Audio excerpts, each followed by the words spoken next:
Good morning, everybody. Today, I welcome all of you to the prose lesson number 4 in celebration of being alive by Dr. Christian Barnard. He is said to be a great doctor. Basically, Christian Barnard is a cardiologist, a South African heart surgeon. You may get a doubt, what a heart surgeon writing a lesson for all of us. That is very interesting because there are so many other people apart from being writers, being in the profession of literature.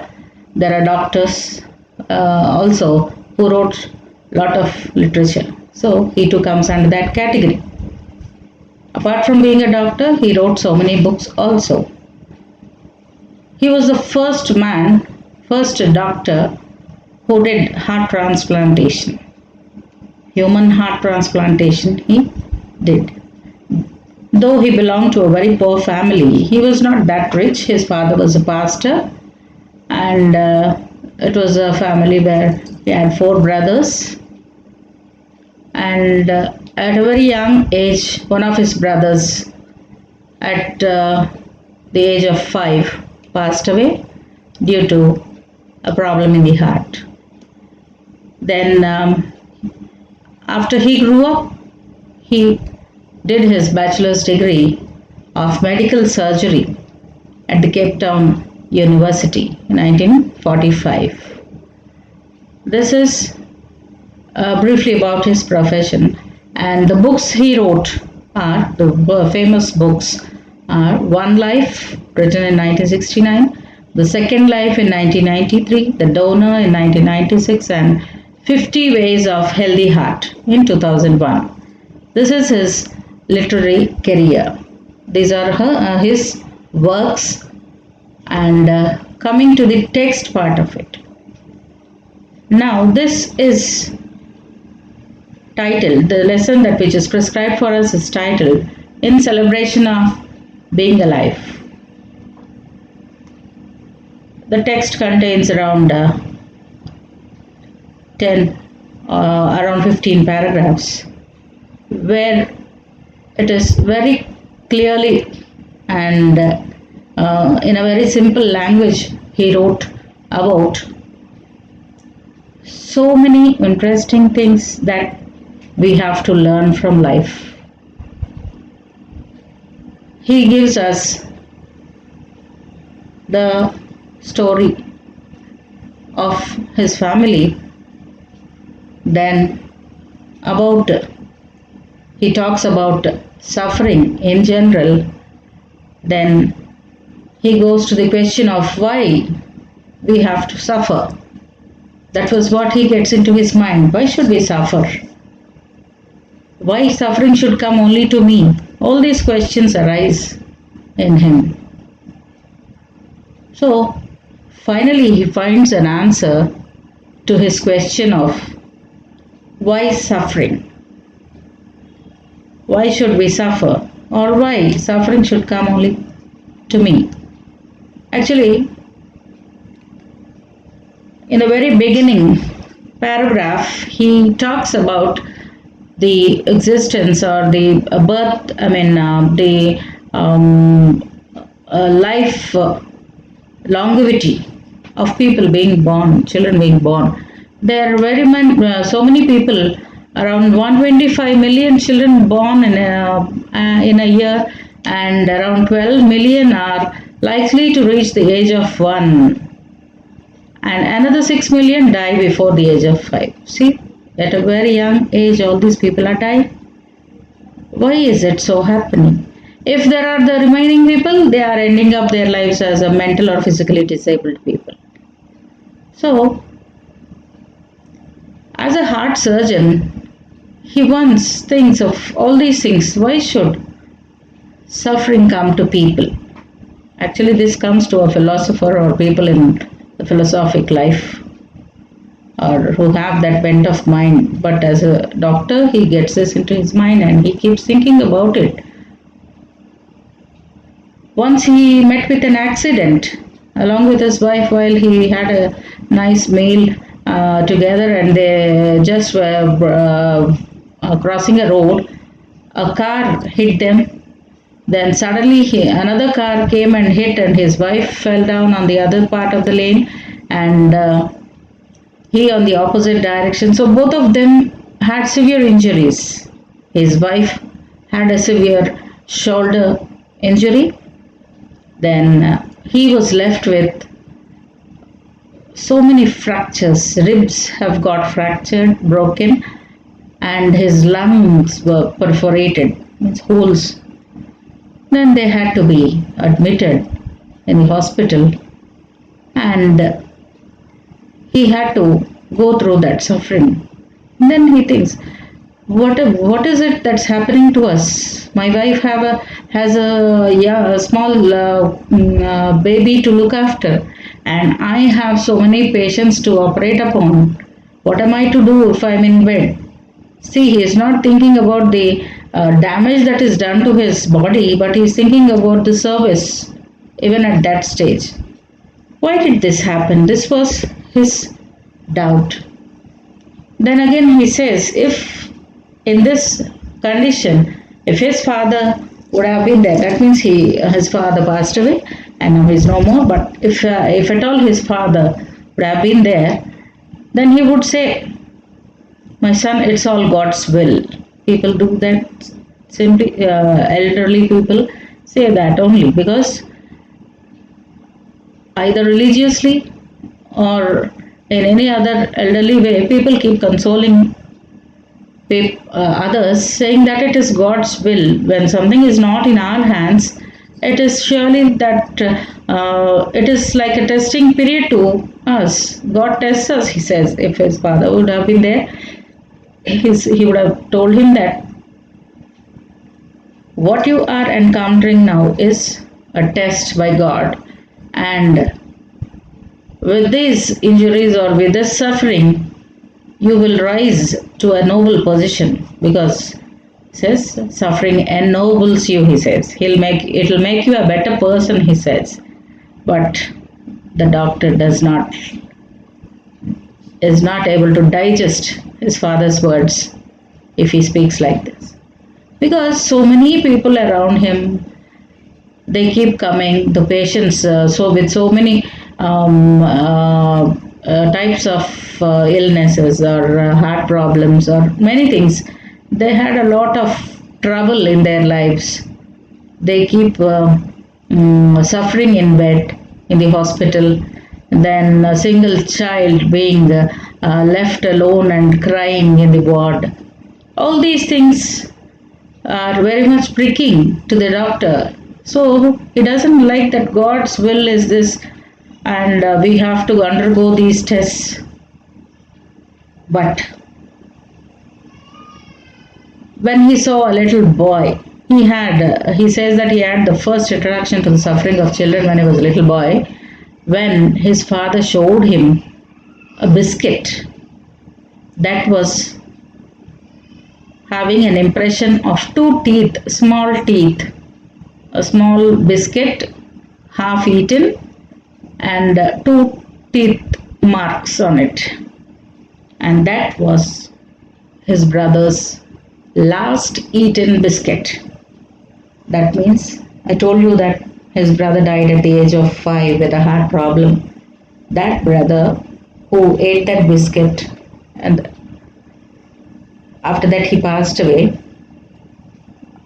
the last biscuit, the father preserved it so carefully as a remembrance of his son, and his father shows it to the doctor Bernard.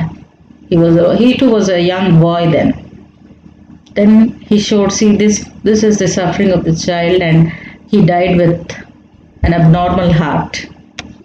And the doctor thinks that if his brother would have been born today, he would have corrected his problem of this abnormal heart and got a surgery, and he would have been recovered. He wouldn't have died. That was Bernard's belief. Because in those days there was not much of medical advancement and technology, so his brother passed away. Then he keeps thinking. He saw so many people coming around to his hospital, and if you look at them, it is really heartbreaking, he says, because they keep a lot of trust in the doctors and nurses, whomever they see in the hospital, in the place of a doctor or a nurse. They just express their hopes that these people are saviors of their lives. They think that doctors will give them life with any ailment they come. They think that the doctors will help them regain their health. So when he looks at them, it's very heartbreaking when he knows that they cannot live long, and the patients do not know that and simply believe in the doctors. It's really very much pathetic when you know that a person is not going to live longer. They just believe that the doctors will help them, and if you can't help them, they simply accept their fate, he says, because they can do nothing. If death comes, they have to embrace it, and nothing can be done. Even a doctor, if it is out of his hands, he can't do anything. So, with all this misery in his mind, all this sadness about suffering, the doctor is quite sensitive about this particular part of suffering by people all over the world. So, why is this so happening? He thinks. But until he encountered an incident in a hospital, in a Red Cross Children's Hospital, he was completely out of this mind, out of this idea. It was an eye-opening incident for him and gives him lots of solace, he says. That means it gives him a peaceful thought, or it consoles him. What is that incident? That incident he calls as the Grand Prix of Cape Town's Red Cross Children's Hospital. What is this incident? Is that what we are going to see now? One morning, in that Grand Prix Hospital, Red Cross Hospital, the doctor, a nurse leaves a breakfast trolley unattended. There was nobody to take the breakfast trolley to the patients in the ward, and it was just left there. So, when that was the condition there, it was suddenly attended. That means commandeered, he writes here, by an intrepid crew of two, a driver and a mechanic. Listen carefully. This particular trolley of breakfast to be served to the patients in the ward was immediately taken over by two people, very brave persons. They are two boys. They play the role of a driver and a mechanic. The mechanic provided motor power by galloping along behind the trolley with his head down, while the driver, seated on the moor deck, held on with one hand and steered by scraping foot on his floor. Here, the choice of roles was easy because the mechanic was totally blind and the driver had only one arm. You have to remember two things here. That was not an ordinary thing of taking over the charge of a trolley, because in these two boys' place, one boy had the one who was the driver is a handicapped one, means he had only one arm and a shoulder. because they were removed. Another arm and another shoulder were removed due to a bone tumor, and he also has another thing, a hole in the heart.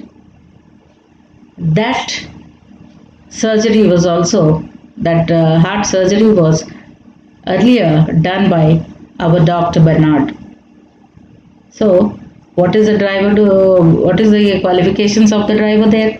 He has only one arm and one shoulder, and he has taken in charge of the trolley. And the other person who is 7-year old, both are small boys. The other person who is said to be the mechanic is just pushing the trolley by sitting there with one of his legs. And look at that boy's condition.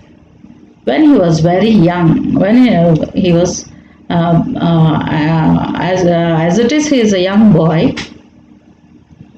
He once his parents, who were both drunk, had a fight.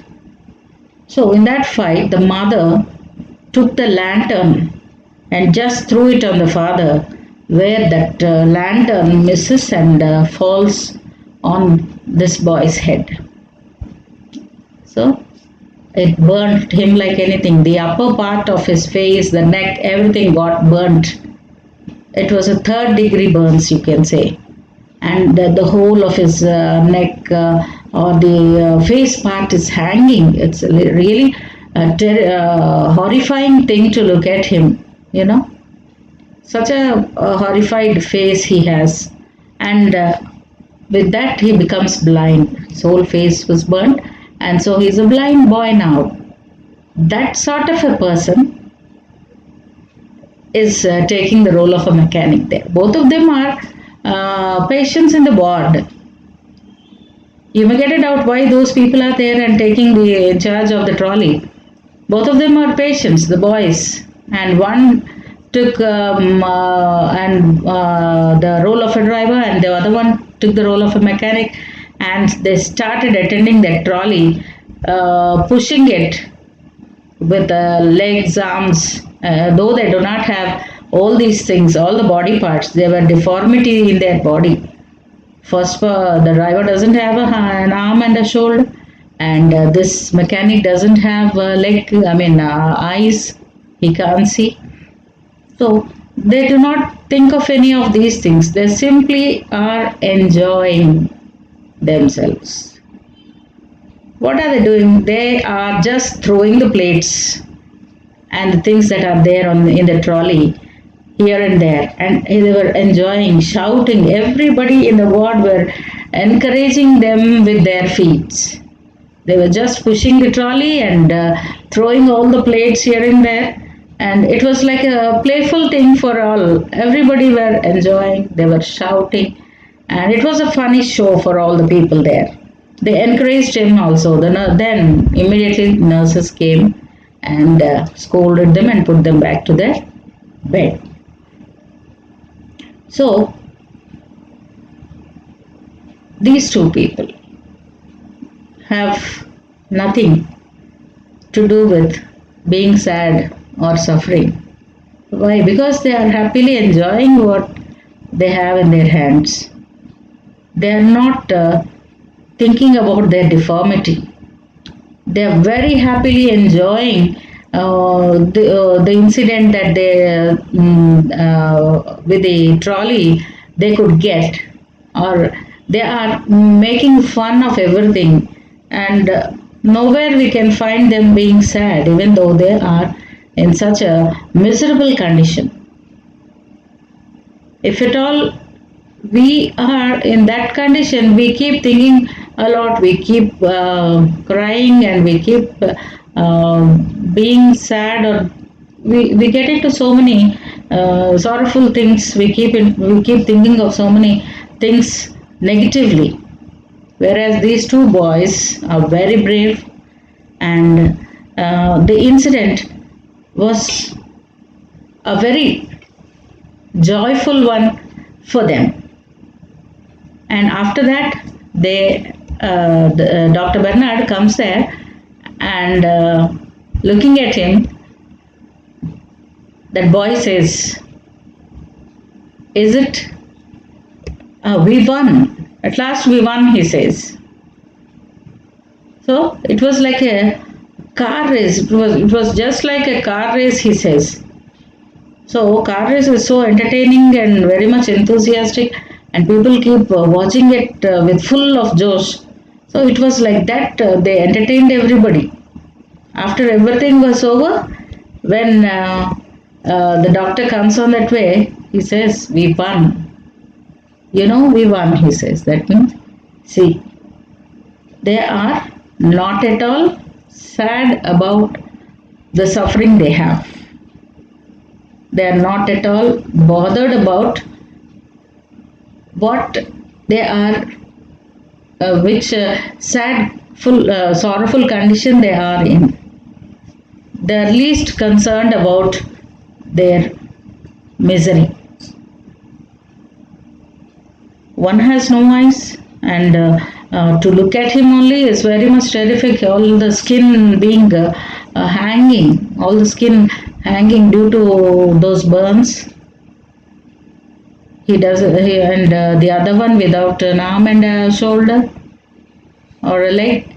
So major deformities only they have, and also his heart underwent a surgery. These are even old elderly people who encounter these problems won't be so joyful or happy. But these children with such a at such a young age are happily enjoying life. So what strikes the doctor's mind is suddenly he realizes that they taught him a great lesson, because until then Dr. Bernard thinks that he is fully drowned in sadness or suffering. Why is all this suffering happening to us, or why is this suffering to mankind or people around or to the patients? This was a question, a big question to him. But now he immediately after looking at them, he was in a very satisfactory and satisfied condition that the business of living is the celebration of being alive. It's not as his father says, because the business of living is joy in the real sense of the word, not just something for pleasure or amusement or recreation, he says. The business of living is the celebration of being alive. That means those people, those two kids, have deformity in their bodies. Are they sad? No. They are celebrating because they are alive. If they were not, they wouldn't have celebrated. Isn't that so? So, being alive itself is a celebration. Rather than people who are no more now, are they able to celebrate anything? No.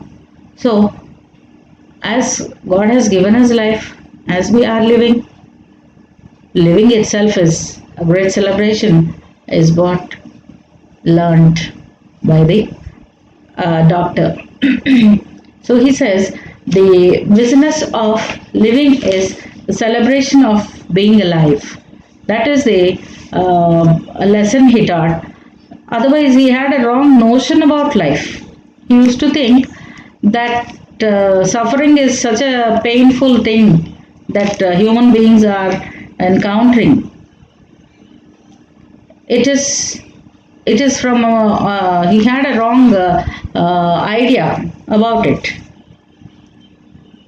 If you want to become a better person, you have to experience suffering, he says. About his father used to say that suffering makes you a better person. No, it's not that. It is, you don't become a better person because you are suffering. You become a better person because you have experienced suffering. See, after encountering certain suffering condition in some disasters like these children encountered, like an accident or losing some body part or something like that, the mentality changes. Some people become negative, but some people turn to be more positive and think, okay, if one hand is lost, the other one remains. So let us be happy because we have another one. So this sort of an attitude. Just because you have experienced the suffering, you have the you have become a better person. So what is important is what you have, he says. Until then, Dr. Bernard thought that, as his father used to tell him, we have to suffer because it is God's testing. He keeps testing us, so we have to suffer. Only then you'll become a better person, he said. But no, as he encountered this incident, as he calls it, a race, it is why did he call it a race? The two kids doing it in the trolley incident as a race, because it was like such an entertaining thing, like the car race. They entertained the people around them. They not only enjoyed themselves but also entertained everybody there. So it was like a car race, and that particular race taught him a lot of the business of living. We must be happy with what we have. Just because we should not be unhappy with what is lost. We should be happy with what we have. This is the lesson that we have to remember. Now,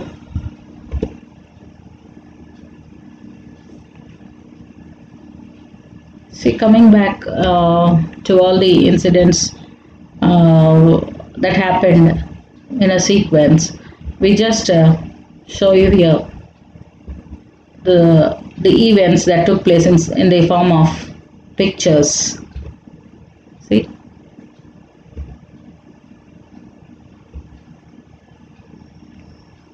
the two boys taking in charge of the trolley and starting their fun in the hospital ward.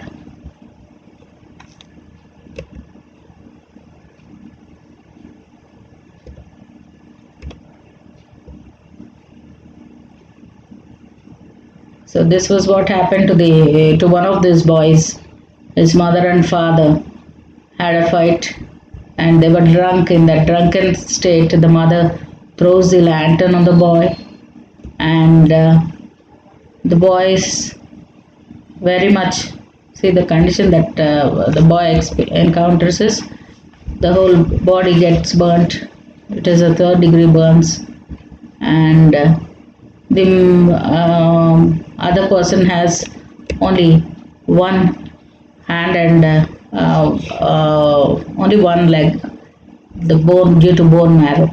So all these are the pics that we've gone through, the story which Dr. Bernard encounters in the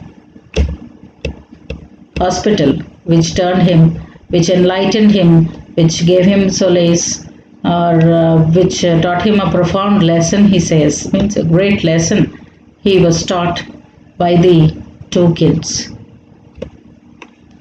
So this is one of the important lessons you have in the prose part of it, and you get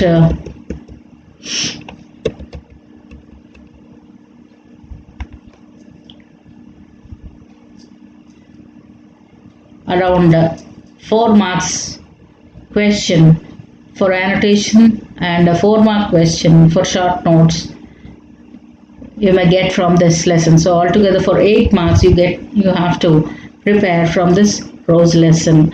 This is one of the 5 prose lessons you have, and 30 part of the syllabus has been 30% has been deleted from your syllabus, where we have one prose lesson is deleted, and so you have 4. Out of them This is the third, we can say third lesson was deleted, and so the fourth lesson becomes the third one in celebration of being alive. You were taught the secret of work, I think, earlier by another man, and now I taught you a poem, Any Woman, and note making also. I think I told you earlier, and now this is the prose lesson in celebration of being alive. Later, we'll deal with other part of non-detail also. You were taught even non-detail. You were given introduction also by another madam. So we'll later go into any of these topics left out. And as you have been already, you finished your first year the same way. Model paper for the first 50 marks part is the same, like annotations from prose, annotations from poetry, short notes from prose, short notes from poetry, then an essay question. So altogether, this section, the descriptive part in section A, is for 40 marks. Then 10 marks for comprehension in section B. One is general comprehension, unseen passage is one comprehension part, and the other one is from the non-detailed you get as a seen passage. So those two for 10 marks, 5 marks each. So altogether this is for 50 marks. You can gain a lot of marks in second year also, because there is not much grammar that you can say. There is no grammar at all. It is the other communication skills and study skills and reading skills that you have. You can easily gain marks, because in the recent classes you've been taught the form filling and the other things, and those are very easy ones that you can attempt and get a lot of marks. And now with this, we'll just go through these points that are taught to our Dr. Bernard by those two people. Business of living is not just something for pleasure, amusement or recreation, but the business of living is the celebration of being alive. So until then, doctor had a wrong notion about suffering, but now everything is crystal clear that yes, even though we suffered a lot, we are alive. So for being alive, we must be very happy. See now, in this pandemic time, so many people around us, whomever you touch, whichever family you touch or you talk to, whichever friend you talk to, you have a news about somebody's suffering or passing away due to the coronavirus. Whereas in such a tough time, so many people have passed away, but we must be very much grateful to the God, because we are alive. This itself can tell that we have to celebrate being alive. This is a small example which is very much true, that we have woken up in the morning and we are able to, when we wake up in the morning, we have opened our eyes. So that is itself a very great thing, that we should be grateful to the divine. So in the same way, the doctor here also says that we have to really celebrate being alive. This is a lesson not only to the doctor but to all of us. So thank you for listening patiently to this lesson. Thank you.